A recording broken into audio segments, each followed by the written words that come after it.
Hello mga kabahokanesim! Panibagong araw, panibagong gupitan na naman tayo.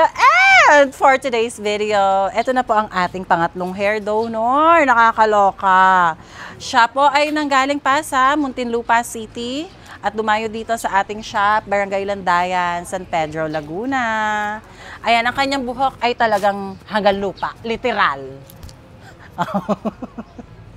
Ang haba. So ate, ilang taong ka na? 25 po. 25 years old. And kailan ka huling nagpagupit ng hair mo? 3 years ago 3 years po, ago? 4 years. Eh anong ginagawa mo para humaba ng ganito? Wala po. Lagi po kasi nakaipit eh. Ah, lagi lang siya nakaipit. Hindi mo na napansin na humaba na ng ganyan. Ah. And then bakit gusto mo magbenta ngayon? Sobrang haba nito. Tapos hanggang saan ang ipapagupit? Sa balikat po. Hanggang balikat. Up. Like this. Up. And bakit? Gusto ko na magpa-iksi po eh. Tapos For a need ng change. opo.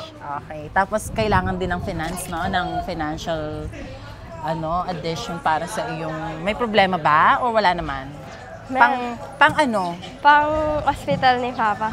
Ah, pang hospital ng kanyang father. Oh my God. Mga kabuhokanesim, ayun. So, blessing in disguise na kailangan niya nga lang mag-sacrifice for her dad. But, alam mo yon, para naman to sa greater goods. Kaya, hahaba pa naman ang ating hair. So, mga kabuhokanesim, kung gusto nyo rin po magpaputol, especially ngayon na mainit pa, message lang po kayo sa Sassy Strands, mga kabuhokanesim.